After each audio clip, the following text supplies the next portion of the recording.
क्या मुहर्रम सफर में जी। खुशियाँ करनी चाहिए, ये जो शादियाँ ब्याह किए जाते हैं, जी। क्या इस तरह खुशियाँ करनी चाहिए? इस्लाम ने मना नहीं किया। इस्लाम में बेशक मना नहीं किया, पर इंसान को खुद भी ये सोचना चाहिए कि ये शौक के महीने हैं, ठीक है, इनमें खुशियाँ बिल्कुल ही नहीं मनानी चाहिए। क्योंकि बिलफर्ज करें कि जैसे हमारे घर कोई फौत हो जाता है तो 40 दिनों तक, यानी कि 40वें तक हम लोग कोई खुशी मनाते हैं? नहीं मनाते। कोई पार्टी या कोई फंक्शन हम लोग मनाते हैं? नहीं मनाते।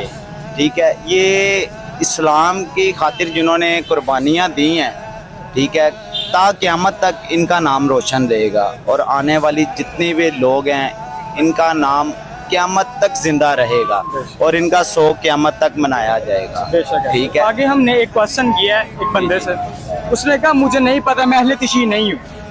क्या सिर्फ अहले तशरीह को पता होना चाहिए कि सफर में क्या हुआ? लाजिम नहीं है कि बंदा अहले तशरीह हो।